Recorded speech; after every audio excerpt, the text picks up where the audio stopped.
nationalist and populist forces intent on undermining its unity, and in tandem with them by an outside made up by world powers determined to dismantle all transnational.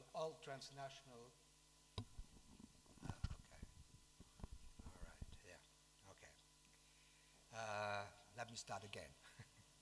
So, under siege from within by nationalist and populist forces intent on undermining its unity, and in tandem with them,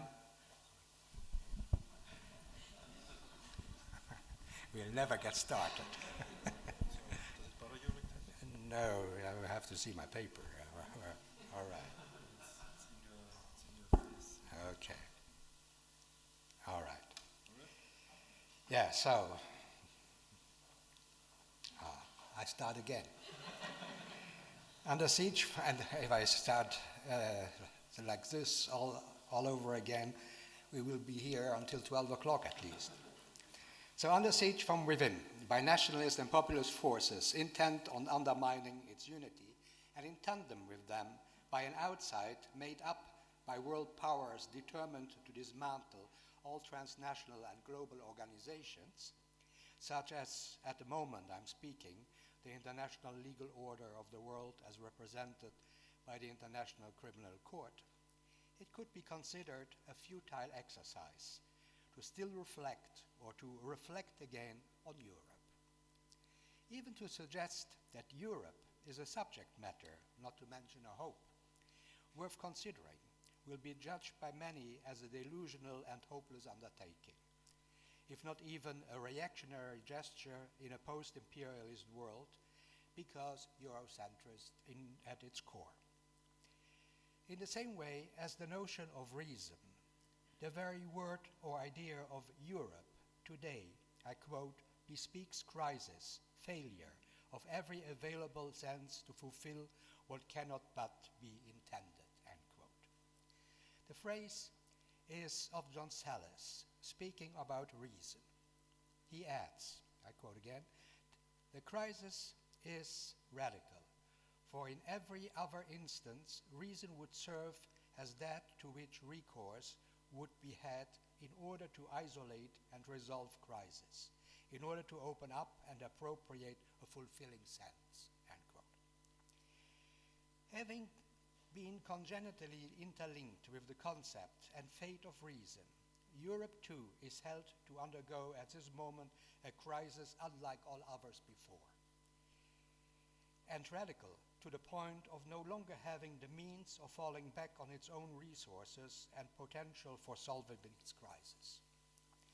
Indeed, let us also remind ourselves that for all of its history, the idea of Europe has always emerged in periods when Europe found itself in a deep crisis. However, in all of these cases, the idea of Europe appeared to have the potential for overcoming crippling conditions. But is today's crisis of Europe still of the same order? The current risk of the Union's breakup seems to suggest, on the contrary, that Europe is in the throes of a radical crisis, in that, still paraphrasing what John Sallis says about the crisis of reason, I quote, the schema of crisis has itself entered upon a crisis, end quote. In other words, it seems to have become impossible to have recourse to the critical potential of the idea of Europe to resolve its current crisis. At a time when many deplore and many more rejoice at the current crisis that Europe undergoes, it may be appropriate to revisit the notion of European crisis and to ask the question whether the concept of crisis is not only historically but essentially intertwined with the idea of Europe itself.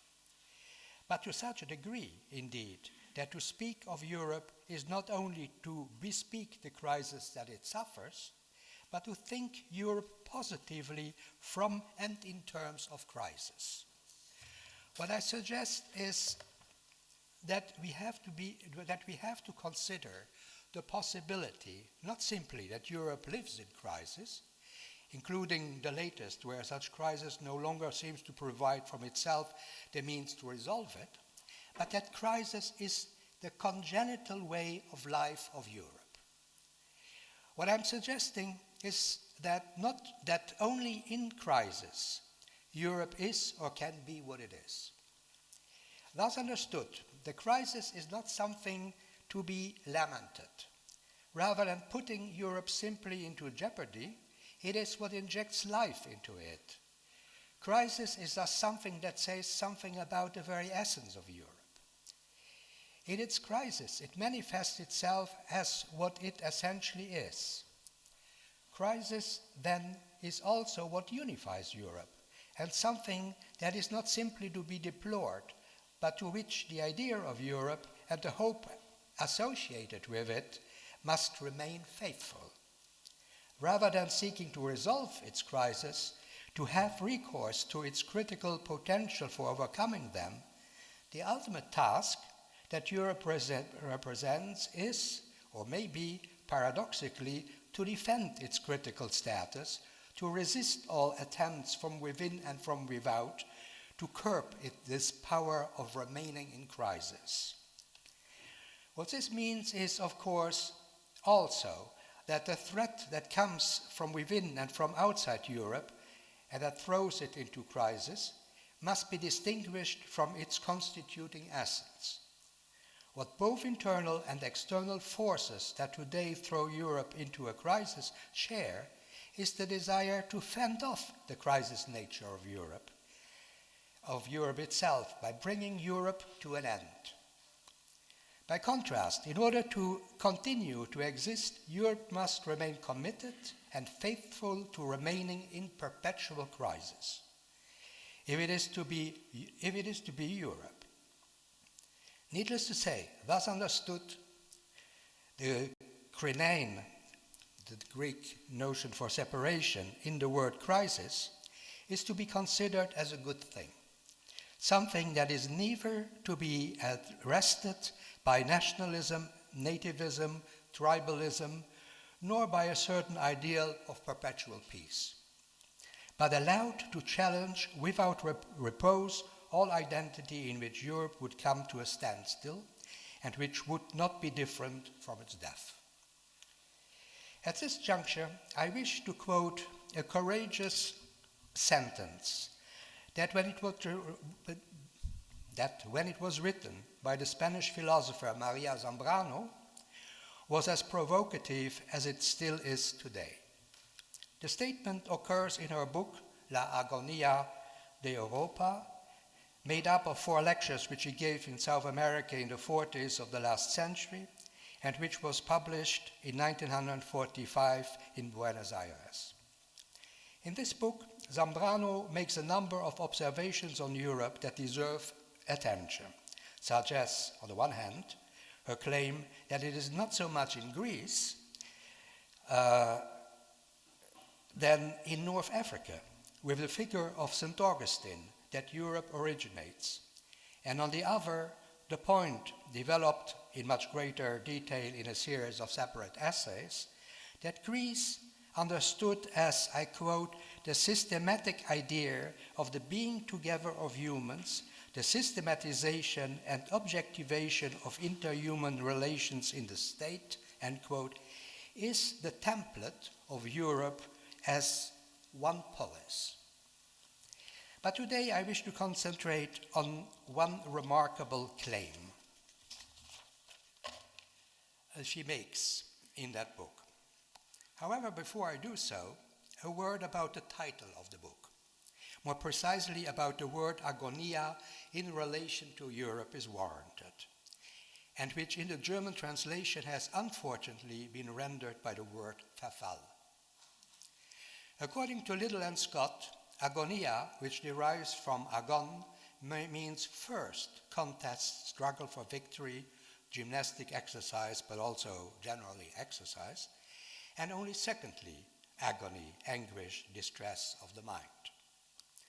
Only in ecclesiastical Latin, where the term designates the Passion of Christ, does agonia signify a state previous to death, a death struggle.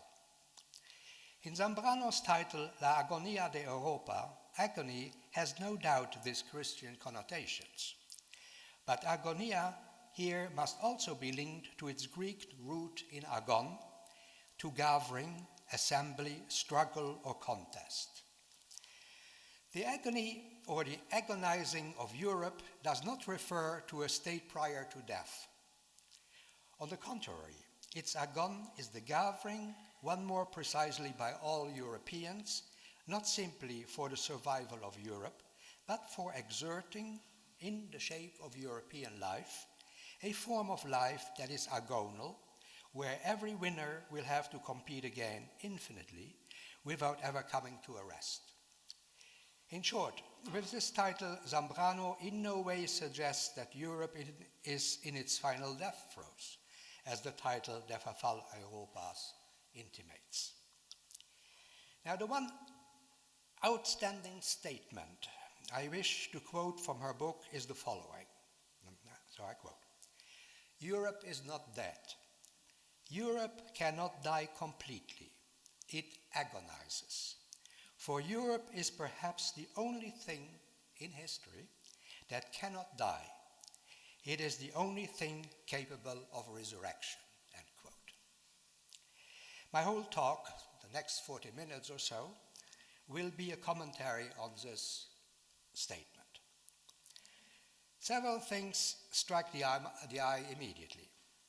Europe is characterized here as a historical, hence temporal, thing that not only is not dead, but that perhaps is also the sole thing that cannot die. However, the condition in which it continues to live is that of agony.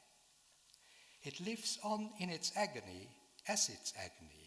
And if this life is to be conceived as a resurrection, it is not in that Europe would rise from death, since it never lived completely, and therefore also never died completely. On the contrary, Europe resurrects in that it continues to agonize, in that its life is one of agonizing. This statement that Europe is something that cannot completely die is provocative, perhaps even antagonizing, in a historical situation where it has already been declared dead, or if not yet completely dead, then to be something whose death is, as a result of the powers, inner and outer powers, mutually working at its destruction, imminent.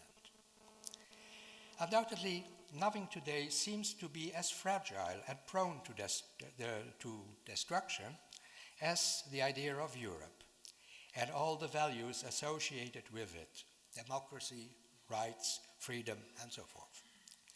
Even though it appears counterintuitive to hold that Europe is alive when it is threatened with extinction, I contend that in the present situation, Zambrano's statement is all the more of strategic, political, and cultural importance, since it also emphasizes that what makes up the essence of Europe is something that must not be allowed to cease to exist. It is not only the affirmation that the essence of Europe is something very fragile, hence threatened, or on the verge of dying. This very fragility is also, or precisely, the very mode in which Europe continues to live and live on. On these reasons, I hold a Zambrano statement which calls upon those Europeans who do not wish to live a life without Europe and who contend against the declaration of its death needs to be taken serious. Needless to say, apart from her assertion that Europe cannot die entirely, it is her statement that it is the only thing capable of resurrection that first requires clarification. As the title of her book, La Agonia de Europa, suggests, what has happened on the continent is in the first half of the last century is that Europe has been ruined and is suffering a mortal agony. In the essays, in addition to La Agonia de Europa, in the essays she holds that the task to save Europe is now incumbent on Spain. But if Spain deserves this role, it is not in the sense of a political unity. of a state. What makes Spain into the potential savior of Europe is, Zambrano holds, I quote, the incorruptible will of its people, end quote. Even more important is that Spain has developed a specific mode or genre of thought nowhere else to be found in Europe, namely in the novel imbued with the prophecy, what she calls, of a new human foundation for a new way of being together, end quote. This foundation is represented in exemplary fashion by Don Quixote's. By Don Quixote's, I quote, pure living together with Sancho and all other living creatures, end quote. It is a model for human relations developed by the genre of the novel that does not yet exist, that is still of the order of an utopia of sorts, but that also does not exist in such a manner in other European cultures, especially not in the specifically European genre of thought that is philosophy. And so Zambrano writes, it is time that Spain fully accept the will of its people and that it realize this will without fear and precipitation in a state which gives back to Europe, to agonizing Europe and the world, its trust in the human being, end quote. With its unique conception of the fellow man or human other in the Spanish novel, Spain as a European nation has the potential of instituting the form of what she calls pure living together, end quote, that the Greeks envisioned as a unity in discord, that is, as the polis, and hence of realizing Europe itself, Europe being understood not as a conglomerate of nations, but as a, or rather as one polis. However, in order to be able to assume this role of saving Europe, Spain, Zambrano's averse, I quote, first needs to be born. But for this to be possible, she asks, does not Europe have to be born first? Yet as the essay, The Birth of Europe, makes it plain, Europe has not yet been born, but finds itself only, I quote her, in the throes of childbirth. Zambrano adds that, quote again, Europe is only about to be born in its unity. It has first to find its very own or proper originality, end quote. What this means is, as she explains, that the birth of Europe can only occur after the complete decline or fall of European imperialism, inherited from the Roman Empire, which, together with the kind of relations to human beings that this heritage brings with it, has, she says, endured until today, end quote.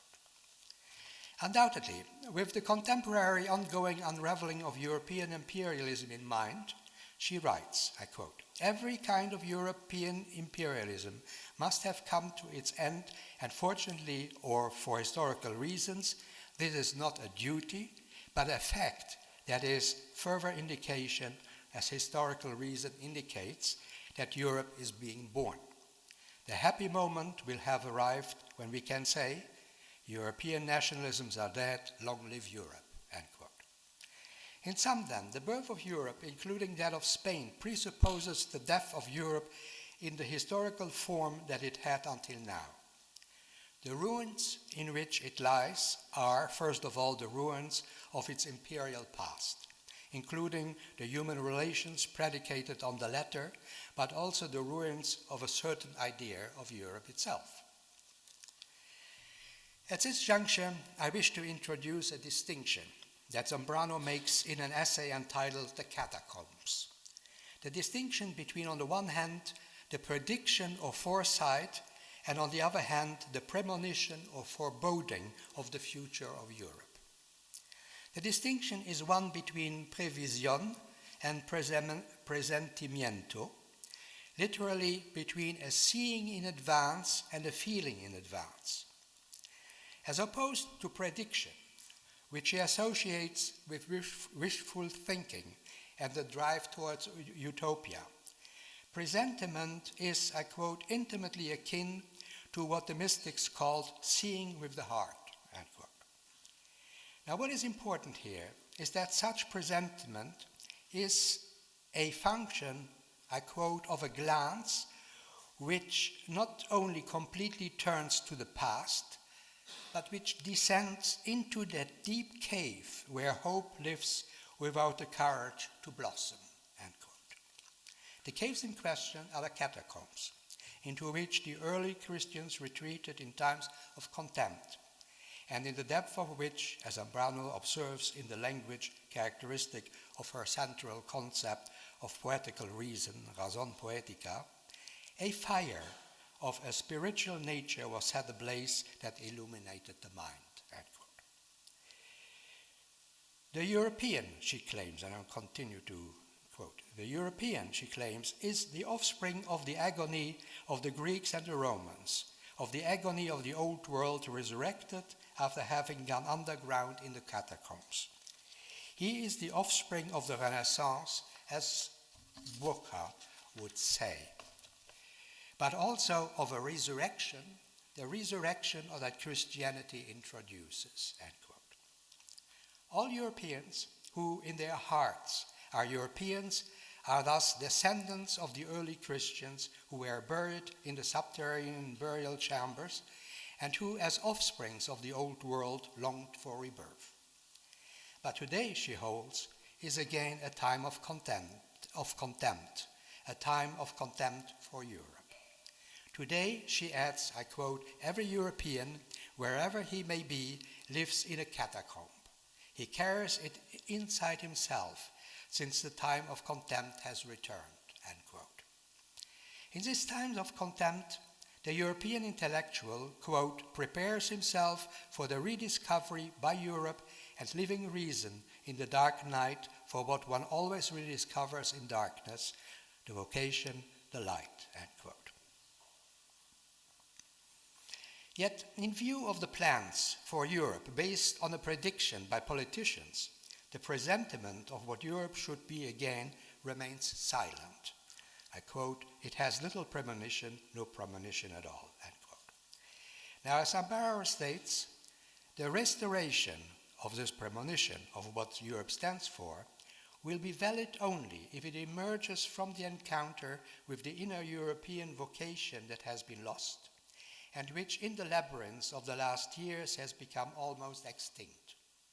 Its restoration can be truthful only as a resurrection, end quote. In other words, for the premonition of European vocation to resurrect, a descent into the inner catacombs of the European is necessary. Only on the basis of such a descent can there be, strictly speaking, something like a resurrection of the presentiment of the association of the vocation associated with Europe. It follows from this that resurrection, the term resurrection, is something distinct from rediscovery or the renaissance of something that had previously existed and flowered. Indeed, resurrection, as Zambrano speaks of it, seems paradoxically to involve a coming to life of something that had not yet had an occasion to have a life, perhaps of something that was alive only as a spectre. Resurrection, the term resurrection, also seems to be distinct from rebirth. As Zambrano remarks that the continent of Europe can only survive and, quote, be reborn in the old, weakened Europe from its ruins, in which also Western culture originated, as that statement demonstrates, this rebirth, too, can only be a rebirth if in truth it is a resurrection, and not simply the coming to life again of something that had flowered before and subsequently became extinct. From what we have seen so far, everything in Zambrano's analysis of what has happened to Europe and how it could be saved suggests that her notion of resurrection, of Europe's resurrection, is unmistakably a Christian notion. Of Christ, she says that it is he who, I quote, announces the resurrection and eternal life, end quote. But even though this concept to which Zambrano has recourse to speak of Europe is unmistakably of religious and Christian origin, and moreover, a very charged concept. The centrality of this concept to her interpretation of Europe requires us to probe the term in a more precise fashion by paying attention to the way she puts it to work. As we have seen from the brief discussion of the provocative statement that Europe is perhaps the only thing that cannot die completely, resurrection does not imply the reanimation of a dead body. Resurrection, as she understands it, is not the revival of something completely dead. It is hence a highly heterodox, if not heretic, concept of resurrection. In the following, I wish to clarify how Zambrano herself understands her assertion, before I myself will take her rather unorthodox concept of resurrection a couple of steps further. If the, I quote, historical reality of life and culture, this tradition that we call Europe, whose territory has shrunk by being abandoned by Europe, has truly died, end quote, then according to La Agonia de Europa, the declared death of Europe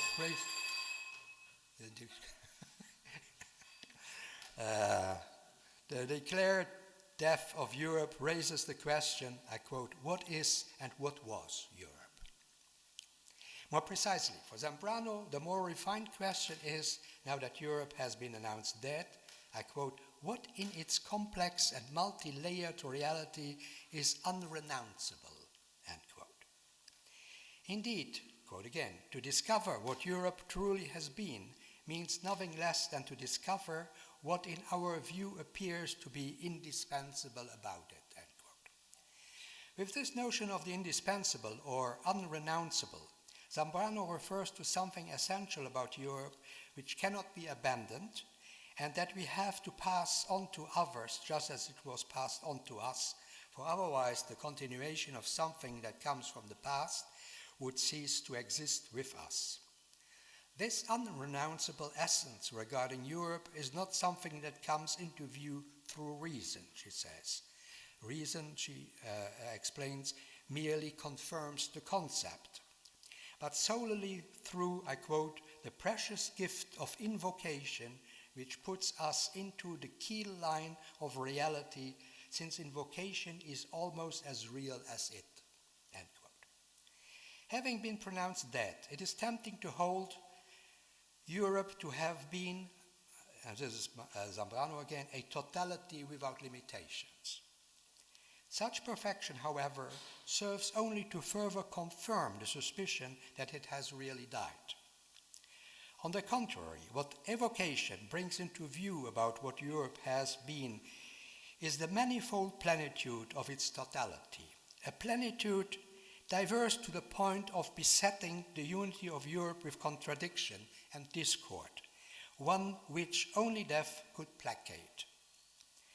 Evocation thus highlights and renders alive, that is real, I quote, the incessant flow of fragile forms and gestures, end quote, that have characterized it as that precisely that remains unrenounceable.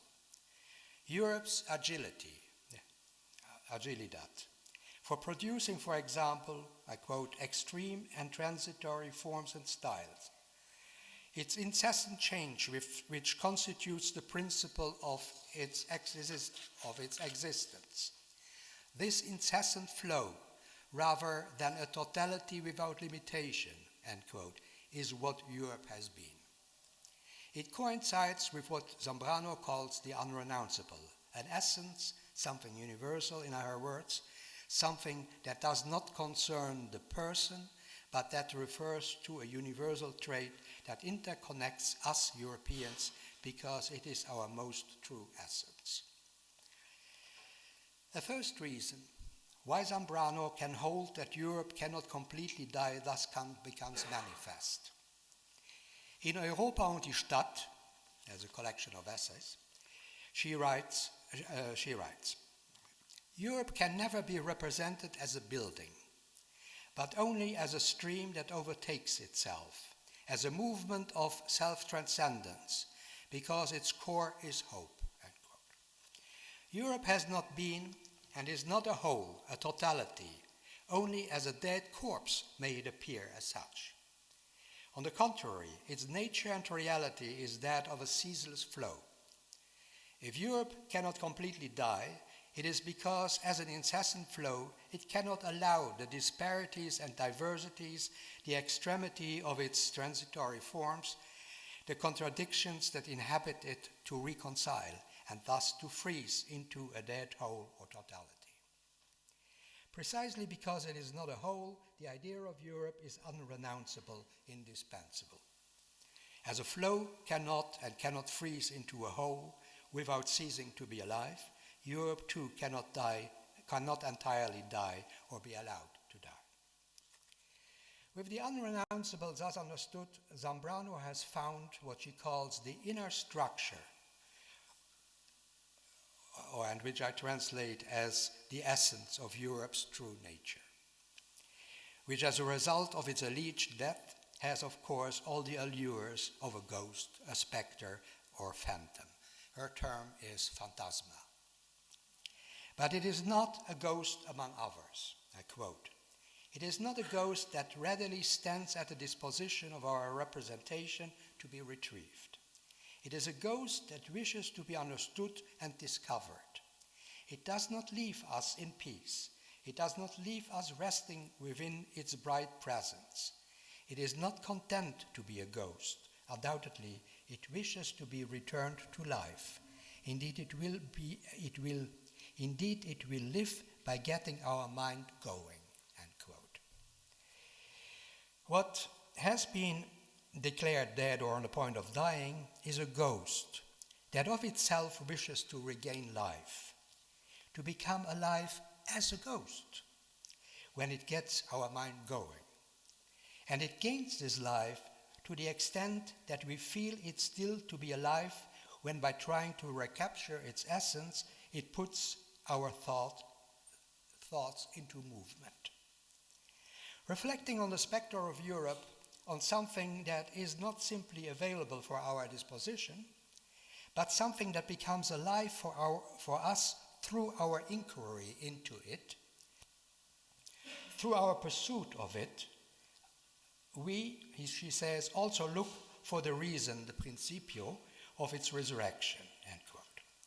It is at this juncture that Zambrano makes her admittedly bold statement that Europe is not dead and cannot completely die. It agonizes, for Europe is perhaps the only historical thing that cannot die entirely, the only thing that can resurrect. Here it is made plain that the resurrection of Europe does not concern its body, its edifice, but its spectre or essence. If the spectre of Europe is capable of resurrection, it is because it, rather than its body, cannot entirely die. Resurrection is thus not the revival of a corpse in all its singularity. But here also a second reason for Europe's ability to resurrect comes into view. As we have seen, it is not a totality, and if it cannot die entirely, that is in totality, it is precisely because it is not a whole. It is, as we have seen, a kind of life incessantly in flow, and which as such cannot die entirely. But this is not all.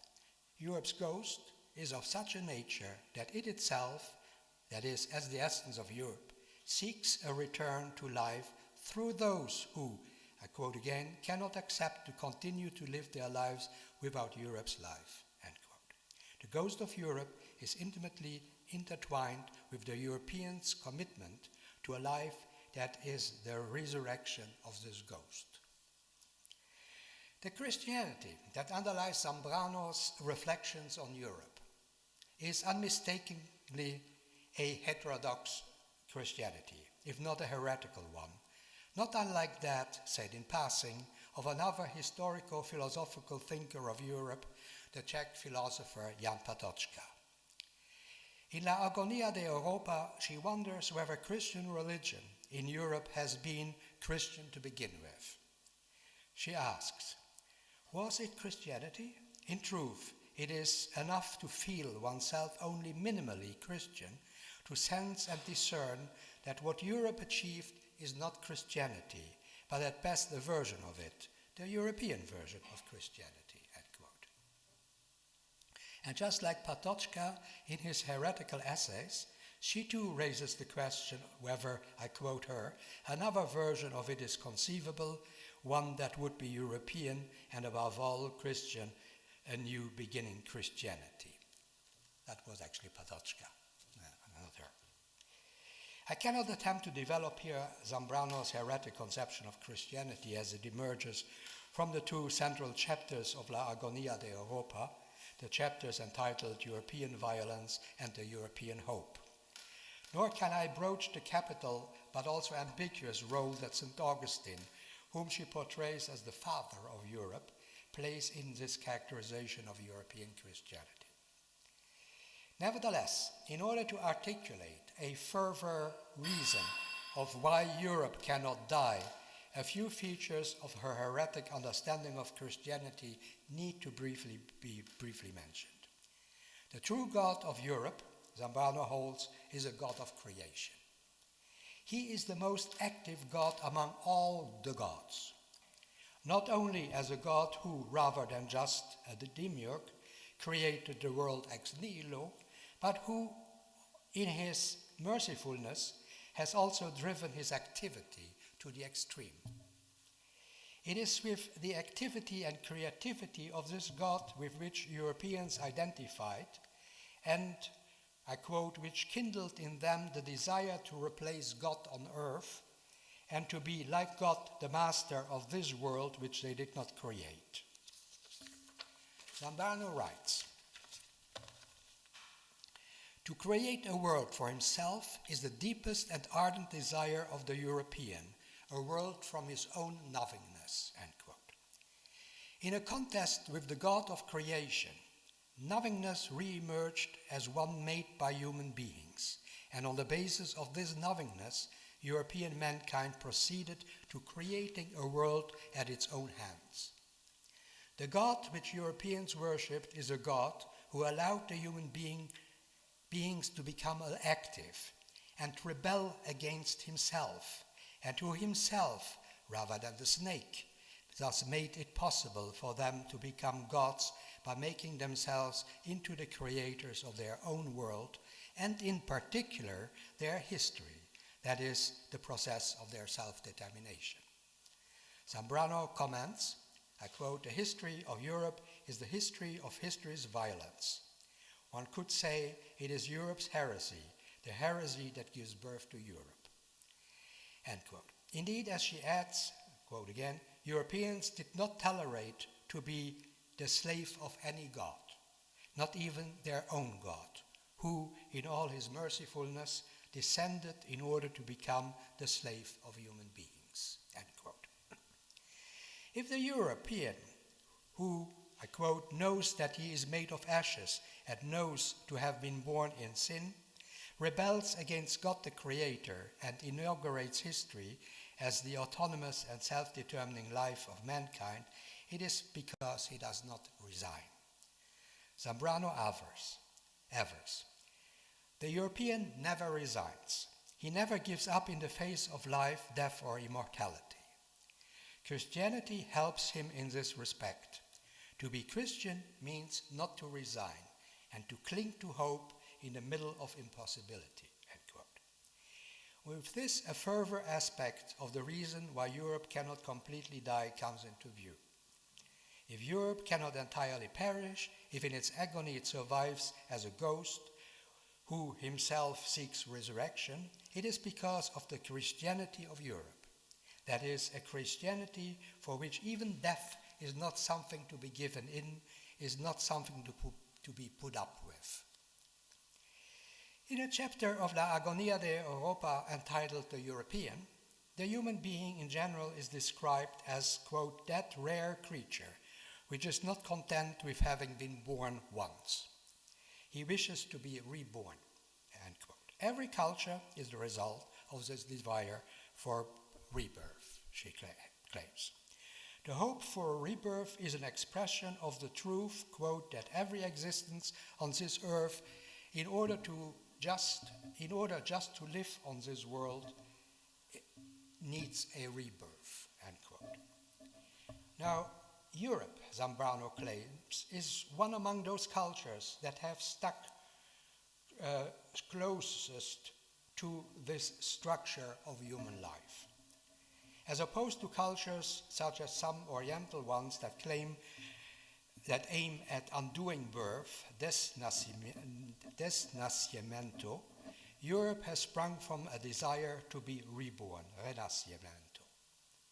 However, what seems to distinguish Europe from other cultures that are built on the same desire is not only the explicit consciousness of this hope, but also, and above all, Europe's hope to, quote, constantly be reborn in this world. That is, to conceive of this world as the very place of its resurrection, end quote.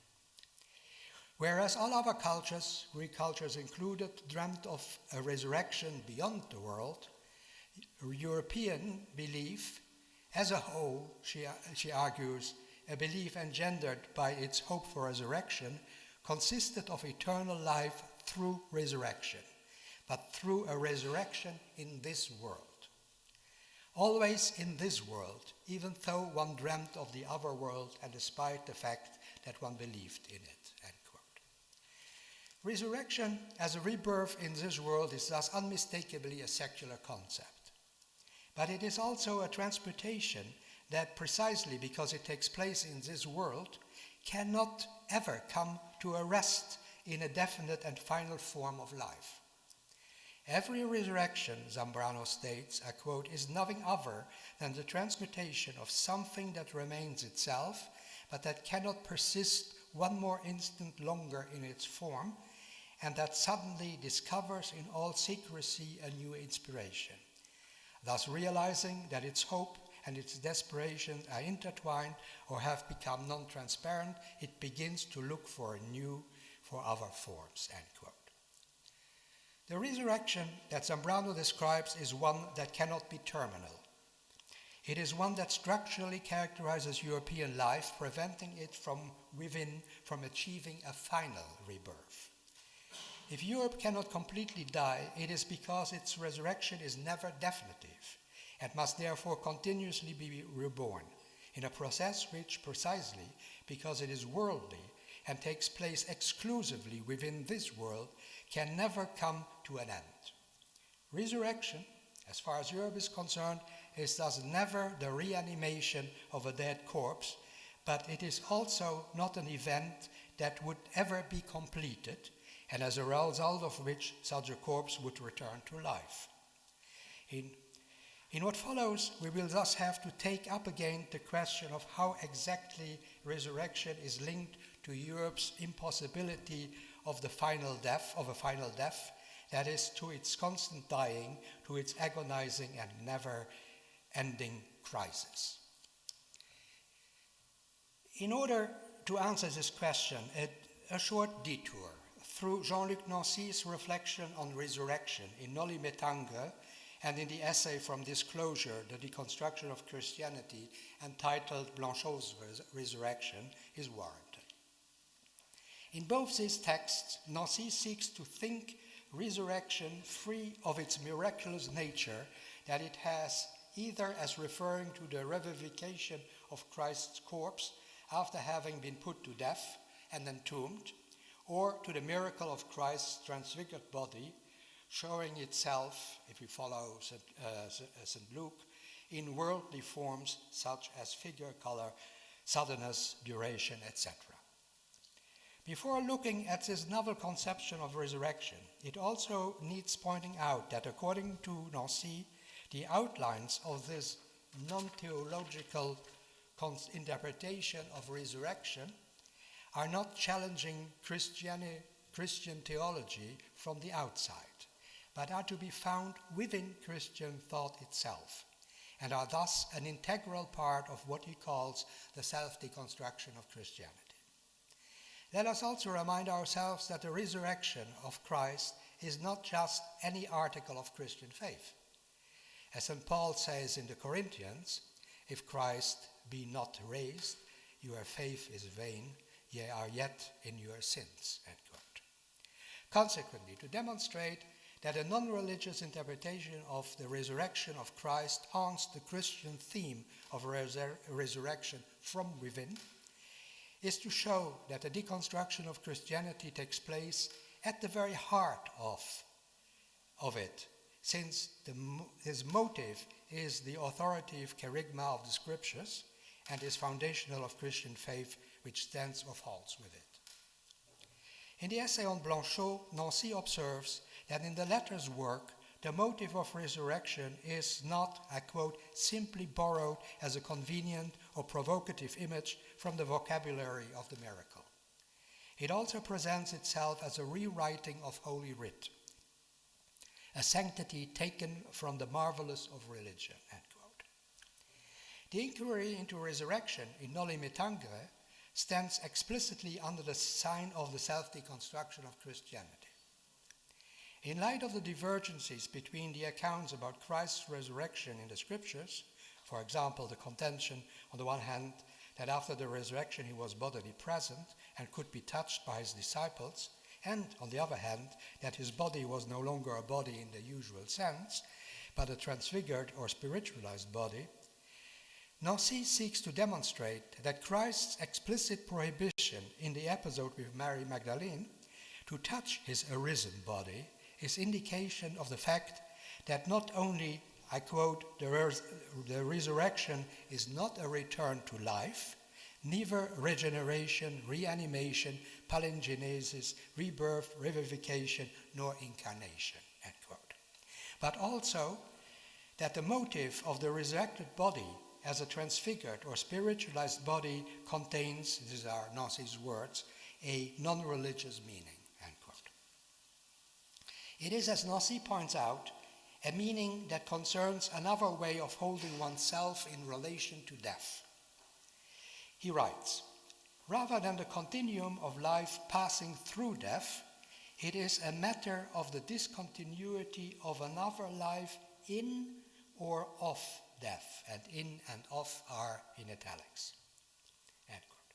In other words, compared to the miraculous resuscitation by which a dead body such as Lazarus' body becomes alive again, or to Christ's transfigured body before the ascension and reunion with his Father in the heavens, a departure considered to be the announcement of the resurrection at the end of times and of the dead in a transfigured body, the resurrection of which Nancy speaks signifies something much more worldly, something that concerns death itself, something within death and our relation to it. This resurrection, rather than a return to life, is that of, I quote him, the glory at the heart of death itself. Both in Noli tangere and Blanchot's resurrection, the term resurrection is retranslated back into the koine, or biblical Greek word anastasis, from anistemi, to stand up, to raise up from sleep or death, for example. Originally meaning the recovery from a debilitating condition, and which in the Greek translation of the Bible renders the Hebrew concept of resurrection derived from Jewish apocalyptic writings. The recourse to the Greek term allows Nancy to highlight in the term resurrection the meaning of stance, tenue in French, from se tenir, holding oneself in or toward something. And that is, I quote Nancy, the raising or uprising in resurrection. Resurrection thus signifies a holding oneself toward, if not in death. After having reasserted that resurrection is not a resuscitation from the dead, Nancy offers that, by contrast, it is, I quote, the uprising, the raising, or the lifting of a vertically perpendicular to the horizontality of the tomb, not leaving it not reducing it to nothingness, but affirming it in it the stance, thus also the reserve of an untouchable and inaccessible, end quote.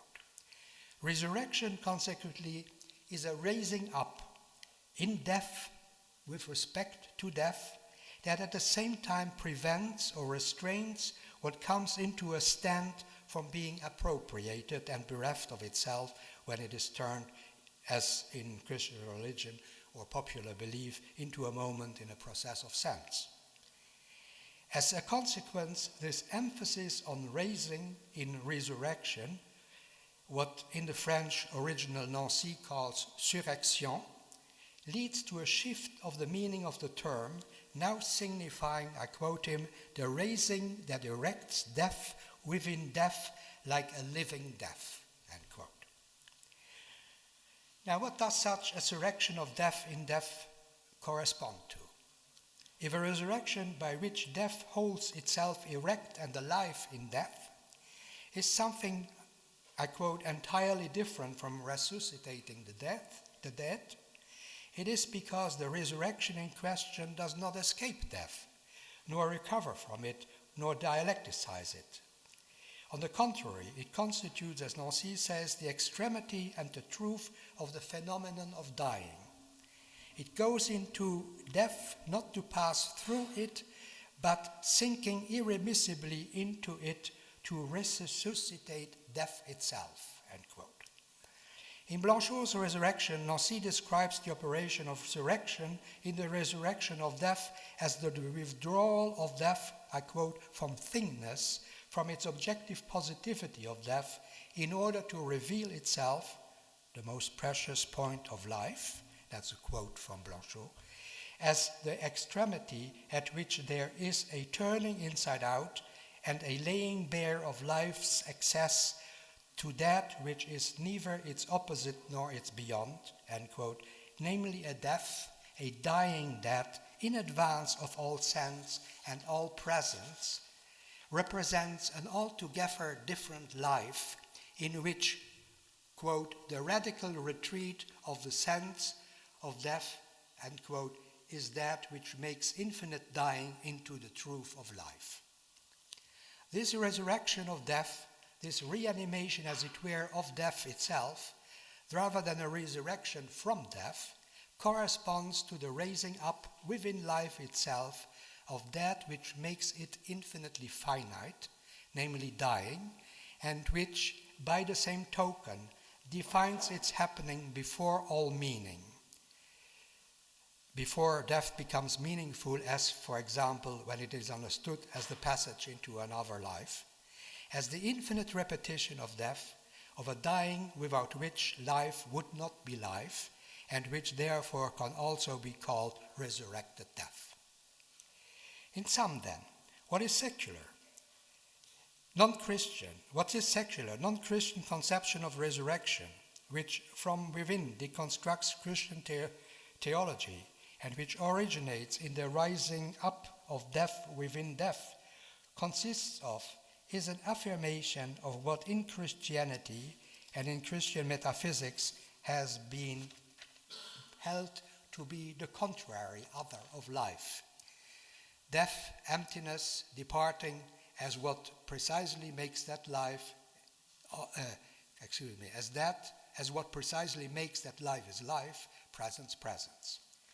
Rather than a calamity, the resurrection of death in death, dying or lived death, is that which is what truly makes that life is lived in all its mortality and finitude, rather than being deferred in the hope of another life in which the absence of death would amount to make this life indistinguishable in truth from death.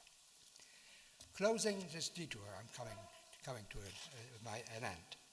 Closing the detour through Nancy's elaboration on the non-theological conception of resurrection, I return to Zambrano's assertion that Europe cannot die completely, it agonizes. For Europe is perhaps the only thing in history that cannot die. It is the only thing capable of resurrection. Following Nancy's elaborations on resurrection, the question of how exactly resurrection is linked to Europe's impossibility of a final death, that is, to its constant dying, to its agonizing in never-ending crisis, can be answered in a more precise fashion. On the basis of his de-Christianized conception of resurrection, Zambrano can be read to say that within its continuous agony, Europe stands resurrected. If Europe cannot die, it is precisely because its crises do not beset it from either an outside or the inside, which would also entail an identity of Europe independently of its always critical existence, but because to be in crisis is what makes it alive. However, in no way does Europe's inability to die suggest that it is something simple and indivisible. On the contrary, what makes it the only thing capable of resurrection signifies that its life is one of incessant interruptions through repeated crises that separate it from itself without an identifying essence in which at the end it could come to a rest. That it cannot die does not mean that it is capable of a life after death. Since it cannot die completely, it is not in need of a resurrection as the reanimation of a corpse to begin with. By contrast, if Europe is the only thing capable of resurrection, it is because it continuously surrects in or as its agony, or in or as the crisis that it undergoes. If in spite of its inability to die entirely, it resurrects, it is because this critical situation is what animates it, what its life consists of. These crises, rather than announcing its end, are indicative of its being alive. In a life that is alive because there is no end to its being in crisis. In its crisis, Europe rises up, and rather than signaling an end to come, it resurrects to begin anew, and this without end. In light of these developments regarding the concept of resurrection, let me to conclude briefly revisit the various reasons spelled out at the beginning of my talk of why, according to Zambrano, Europe cannot die entirely and is the only thing that can resurrect. First, Europe cannot die entirely since it is perpetually in flow and never completed, hence something that has no fixed identity. It is because the kind of resurrection that characterizes it consists of its coming alive in the essential fragility of agonizing. It rises up not from, but in its agony, not in a recovery of full presence, but as the constant and never completed, never finished agony in a form of life that is at its fullest in its agony. Dying is the very mode by which Europe is alive. Second, the ghost of Europe incessantly resurrects because this ghost is itself the desire of the Europeans' wish to live a life that is committed to constantly putting all its accomplishments into crisis.